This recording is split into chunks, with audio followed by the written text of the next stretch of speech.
தாய் தமிழ் உறவுகளுக்கு வணக்கம். கொள்கை தலைவனாக பெரியாரை ஏற்றிருக்கிறாங்க. அதுவும் ஈரோடுல ஈரோடுல நமக்கு தெரியும் எப்படி மஞ்சள் அப்படின்லாம் பேசினாரோ அது மாதிரி அவருடைய கொள்கை தலைவனுடைய சொந்த ஊர் ஓன் பிச்சு. அப்ப அந்த இடத்துல கொள்கை தலைவனுக்கு ஏத்த மாதிரியான ஒரு செயலை செய்யணும்ல, அதனால அந்த செயல் நடந்துருச்சு. எந்த செயல் கேட்குறீங்களா? அந்த கூட்டத்தில் தான் விஜய் பேசுறாரு. ஈரோடு கூட்டத்தில் பெண்களுக்கு பாதுகாப்பு இல்லாம இருக்கு தமிழ்நாட்டில் திமுக ஆட்சியில அப்படின்னு. அந்த கூட்டம் முடிஞ்ச உடனேயுமே ஈரோடு கிழக்கு மாவட்ட செயலாளர் செந்தில்நாதன் அந்த தாவேக்கா தன்னுடைய கட்சியில இருக்கக்கூடிய மகளிர் அணியில சேர்ந்த ஒரு பெண்ணுடைய வீட்டுக்கு அத்துமீறி போய் கொஞ்சம் பூந்து விளையாட பார்த்திருக்காரு. அவருடைய நோக்கம் என்ன அப்படின்னா, படுக்கைக்கு வந்தால் பதவி, பதவி வேண்டும் என்றால் படுக்கை.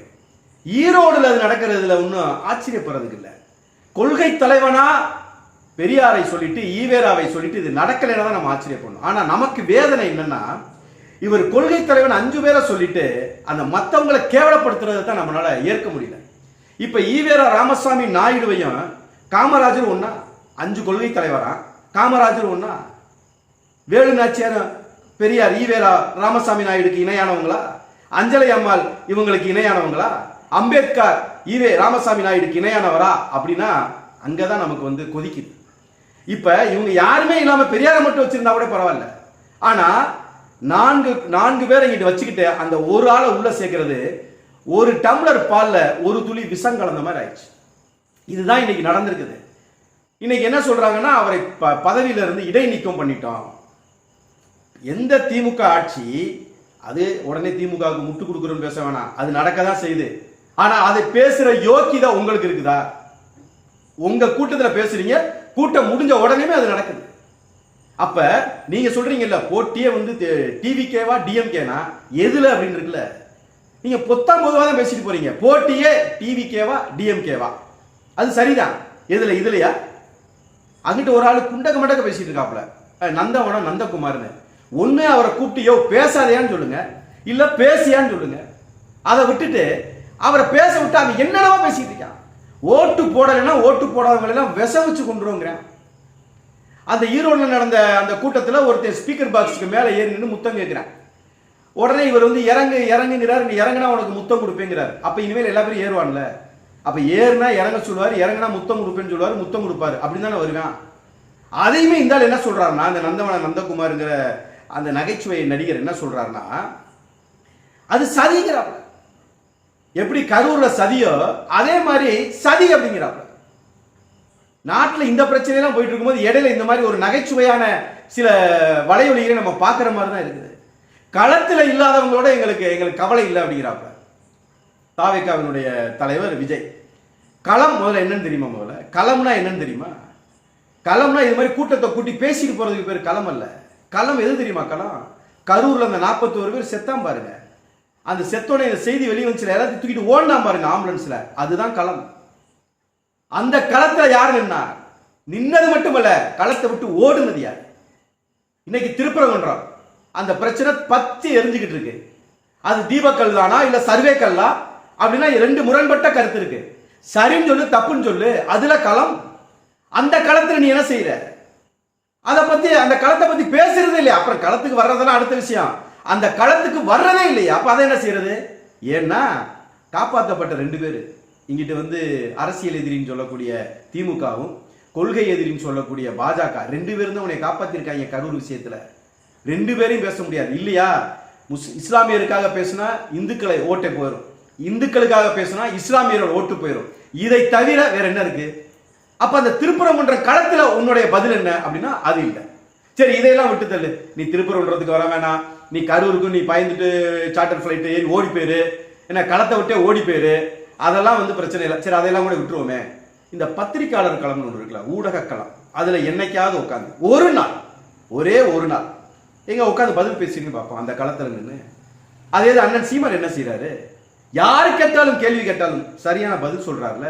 எல்லாரும் கேட்டு முடிச்சதுக்கு அப்புறம் வேற ஏதாவது கேள்வி இருக்கா, வேற எதுவும் இருக்குதா அப்படின்னு எல்லாத்தையும் கேட்கிறாரு. இல்ல அப்படின்னு சொன்னதுக்கு அப்புறம் தான் அந்த இடத்தை விட்டே போறாரு. அதுதான் களம், அதுதான் களம். இப்ப சொல்றாருல திருப்பரங்குன்றத்துல அவருடைய நிலைப்பாட்டை சொல்றாருல, எங்க பேசு பார்ப்போம், பேசு. எது களம்னே தெரியாம சும்மா டயலாக்கு களத்தில் இல்லாதவர்களோடு நாங்கள் மோதுவதில்லை.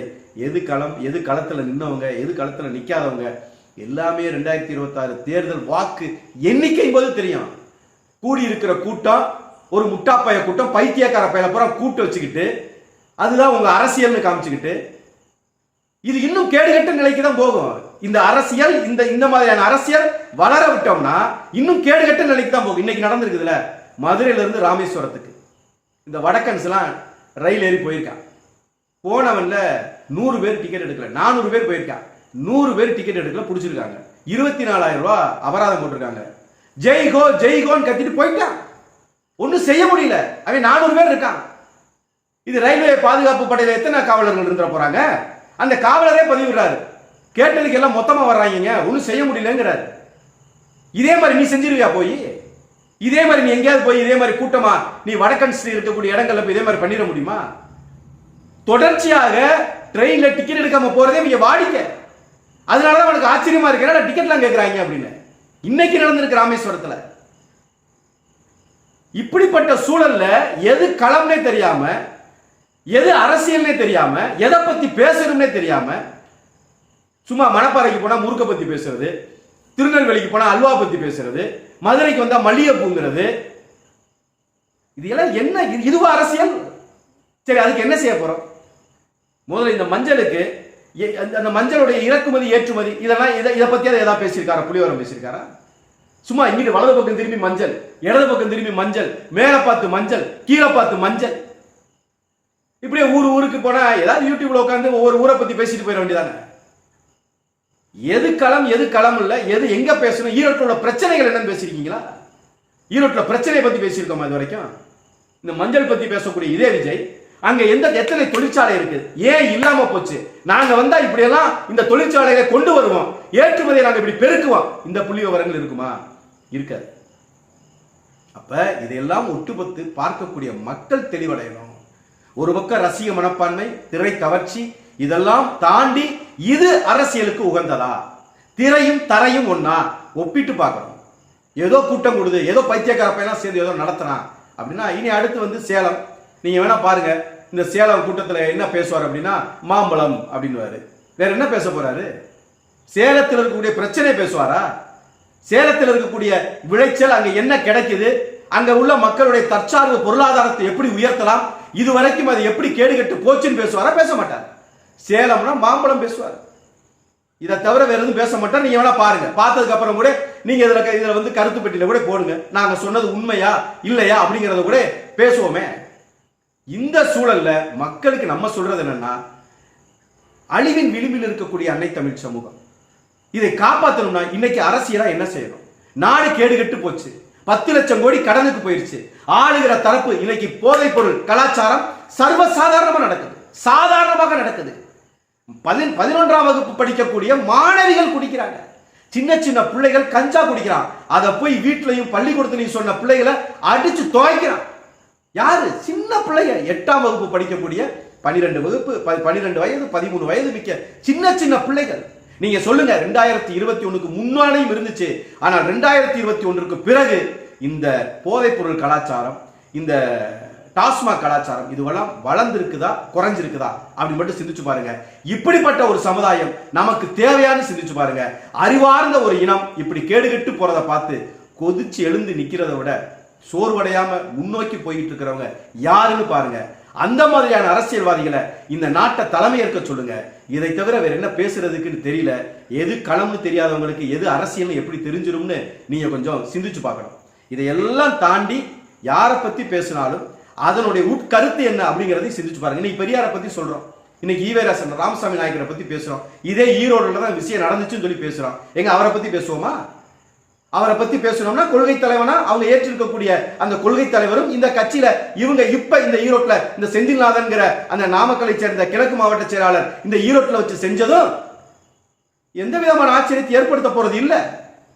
இவ்வளவுதான் அரசியல், இவ்வளவுதான் அப்படின்னா இதை சிந்தித்து செயல்பட வேண்டிய உண்மையான ஒரு அரசியலை மக்கள் முன்னெடுக்கணும். அவ்வளவுதான்.